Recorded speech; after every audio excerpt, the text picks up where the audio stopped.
Oh, chimpanzee that monkey news, you This week, what I thought I'd do, right, because we're getting loads of emails from people who haven't really heard much of the monkey news that I've done in the past, right? And a lot of people are sending through one of the first ones that I did that was a good monkey news. I think it's worth hearing again, just in case you forgot about it, because it's sort of classic monkey news. I don't know if you want a different jingle. Well, no, I mean, it's just, you know, if it's anything that you've ever said, it's not true anyway, so carry on. Well, it was a true one, because this is the one that, like, this is like world-known monkey news. A lot of people will send this through. It's the most popular one, right? And it's about this this monkey that was knocking about called Ollie, right? It's called Oliver. Yeah.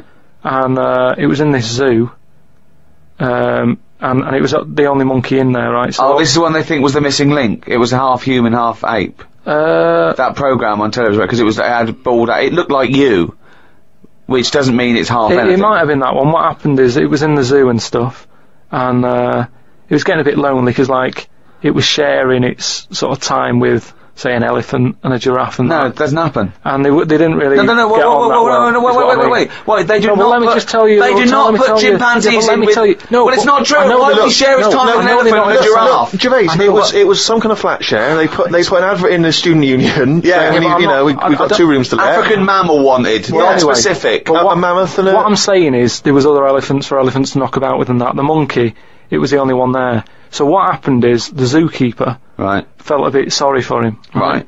He was like, oh, look, he's looking all fed up and that. Yeah. And like you say, I think he went a bit bald because he was bored and that. So he started to sort of get pally with him. So at lunchtime, when the zookeeper was sat on the wall having his, like, ham butties or whatever, he'd sort of go, you alright?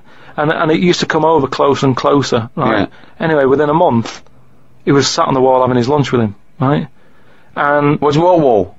Just a little wall in the zoo. So they let the monkey out. The monkey could come and go. He had his own door key. Just near where the monkey is, it used to just pop over. These blinking latchkey monkeys. I know, yeah. He was 21. Yeah, go on. Sit there having his butty and that with the monkey and stuff. Yeah. And anyway, as time went on, because the zookeeper back then, zoos weren't as popular as they are now. Right. So it was only it was him on his own really. So he found like the monkey was the closest thing. Absolute rubbish. The zoo could not run with one zookeeper. This is a true thing. I mean, this is what I'm saying. A lot of people. The height of popularity for zoo surely was in the Victorian era. So exactly. You're sort of picking up on little things that aren't important. It doesn't matter. Yeah. But anyway, so he sat there, and as time goes on, you know, he's sort of sat with him most of the day. Monkey's walking around with him, helping feed the other animals and that. No. But then what happened is the zookeeper at the end of the night when he's like locking up and stuff. Yeah. He'd feel bad because he'd be leaving the zoo and like Ollie's sat there and he's like, I'll see you tomorrow, and the monkey's like, yeah, right, see you later. Looking all fed up because he's got home to go to and he's still stuck in where he's basically working every day. Right, so he's never going home, right? Now he's sleeping at work, the monkey. So anyway, the zookeeper goes home, says to his wife, look, Ollie's having a bit of a time at the moment. So she said, oh yeah, what's going on? He said, well, he's just looking a bit fed up, you know, he's sick of it. So she said, bring him home. So he said, well, I did what I asked, but I didn't want to force it, you know. This conversation didn't happen. So anyway. He's giving it in such detail. Yeah, I know, it didn't happen. So this is in your head. So she said, yeah, bring it home tonight. So anyway, he's looking forward to going into work and that. He sees Ollie. He doesn't tell him straight away. It's a surprise for him later. Oh, God. So they go through the day, you know, usual stuff, feeding the elephants and all that. It gets to the point when it's like, they have the lunch and that. It gets to the end of the day. Yeah. And sort of Ollie's there, he's looking at him like as if to say, well, there you go, another busy day and that. Little does he know. See you tomorrow and stuff.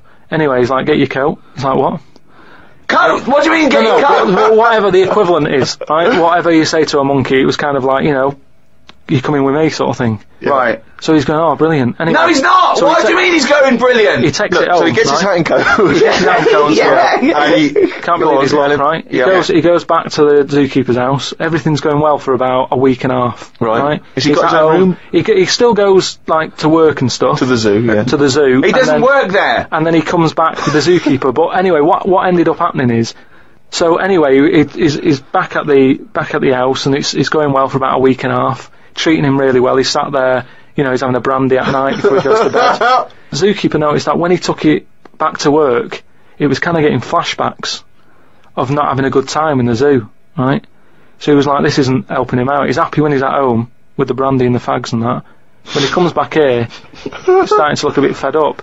So he said to his wife, look, you're at home all day, right? Oh, Jesus. I'm going to work, I'll leave it with you, right? So Ollie stays at home. Yeah. Anyway, as time goes on, Yep. a little bit of trouble. Whilst the fella's busy at work, grafting, paying the bills and that for Ollie at home, Ollie starts getting a little bit cheeky, tries it on with the missus. Right. Whoa. Right. How does a monkey try it on with the missus? Are you Well, talking this shit? is classic monkey news. And How does it try it on with So the he's a missus? bit drunk. He stinks of smoke. He tries it on with the missus. How does he try it on with her? I don't know all the detail on You don't know on that any of bit. the I don't know details. the detail on that bit. But You don't all I know any of the No, I don't know details. the details on that bit. You but don't I know any of the details. So what happened? So while the zookeeper's away, the monkey did play. What happened? Did the zookeeper's wife reciprocate these affections? Just a little bit of, like, you know, little bit of fun, I suppose. She probably went along with that at first. You know, she's cooking at home, getting the tea ready. That's walking past, pinching her arse or whatever. And it's, do you know what I mean? It starts off just like it does, you know, with humans. Starts off as a bit of fun. Before you know it, you know, split up in the end. Anyway, the zookeeper and the I think the monkey stayed with the woman.